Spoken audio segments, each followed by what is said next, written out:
And we have a very special panel joining us this evening to discuss some of the schemes that have just been announced by the Finance Minister. MS Unnikrishnan, the Chairman of CII Industrial Relations Committee and the Chairman and MD of Thermax, is with us in the broadcast. Siraj Chaudhry, he is the MD CEO of the National Collateral Management Services, is also a member of the CII National Council on Agriculture. We have Thiagarajan, who is also the co-chairman of the CII National Council on Agriculture and the managing director of Blue Star. Salil Singhal, who is the chairman of the CII National Council on Agriculture and chairman of the PI Industries, is joining us. Appreciate you, gentlemen, for being with us this evening. Let's begin with first reactions and very quick reactions on the government waking up to the crisis of the migrants, the street vendors, the farmers. It's been 50 days that we've constantly been bringing stories every single day of the migrants out on the streets of India trying to make their way back home. If I could begin with you, Mr. Unnikrishnan, your first reaction. Well, very positive move today as well as yesterday. A lot of slow announcements. So first reaction is positive.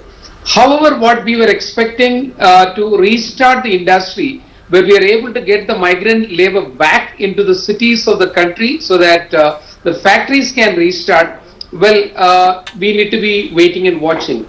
In any case, I fully agree with the government that looking after them at this juncture, when they are stuck in between the place of work and the place of residence in their villages back, it's the first priority. So the government has done all in a good spirit, right? 100 marks out of that for that. However, how do we get this 8 crore people back into the places where they were working in the past?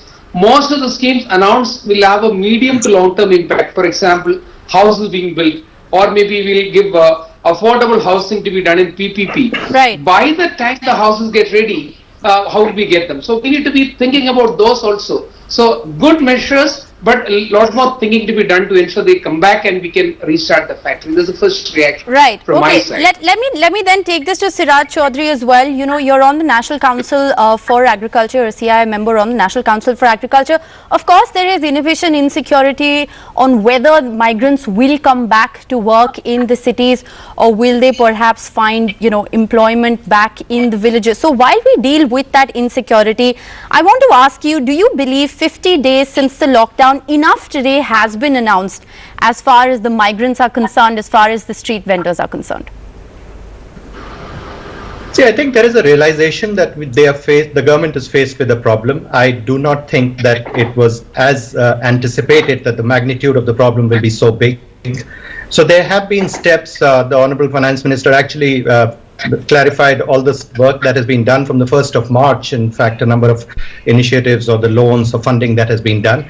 But I think today the magnitude of the problem is much bigger than what anyone had foreseen, and the kind of stories that we are seeing and the realities that we are seeing on the street has obviously caused much pain to the country, to everyone who's watching it. And therefore what the government is trying to do today, so while this package is really about, I would say it in 3 stages, this kind of talking about migrants who are still moving to the villages, what will do when they are in the villages, and what needs to be done when they come back from the villages. So I think this is an all-encompassing package, although I would have expected that more focus needs to be on what to do when they're going to the villages and what they will do once they are in the villages.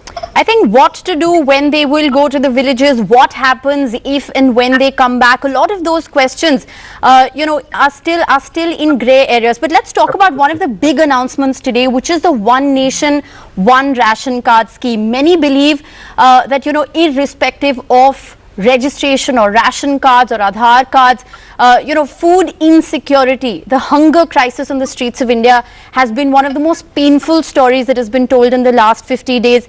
Mr. B. Thiagarajan, if I could bring you in here, do you believe this is one of those Der Aaye Durust Aaye moments for the government? Good evening. Thank you for having me in the panel. I think these measures are very important at this particular juncture. It is a welcome moment. The government has been generous in supporting both agricultural workers, farmers, as well as the migrant laborers. Right. But from CII, I have been lucky to be part of Rural Urban Connect. exactly for the past 2 years, we have been working on such initiatives. So I am making an assumption. I don't. I am with my dear friend Unikrishnan. I pray and wish that as many workers as possible should come back to work. But they have gone back with anger, despair, anxiety, with a lot of pain. Yes. I think it will take a long time, and some of them may stay back. So the Food and Agriculture Center of Excellence of CII has been working on how to revive the rural economy. All our pre-budget recommendations were based on kickstarting rural economy, modernizing it in a bigger way. Right now also, we are foreseeing substantial amount of population have moved in there. Yes. So our actions are fine. These SOPs, these support are necessary. You go ahead and do that. But you cannot escape getting them productive and participate in the larger economic system. Yes. So therefore, we are looking at quite a few things like the market linkages forward, backward, improving Also, the agriculture productivity, therefore modernization out there, and then anarchic acts which are there, they all have to be worked upon right from APMC Act onwards. Before we go into that, let me also bring in Salil Singhal into the conversation here, and let me ask you, Mr. Singhal, a lot of the onus for some of the schemes that have been announced today has been put on the states. Do you believe the states are in a position at the moment when they're also battling the pandemic, the ongoing lockdown, the situation prevailing out of the lockdown? Do you believe that it's fair to have put a lot of this onus on the states? I don't think that is a correct interpretation. Most of the funding is by the central government, and the onus of the state is in execution, whether you get Kisan cards or you look at the refinancing by NABARD. Right. Because don't forget, agriculture is a state subject. Mr. Singhal, I'm afraid, and I apologize, I'm going to have to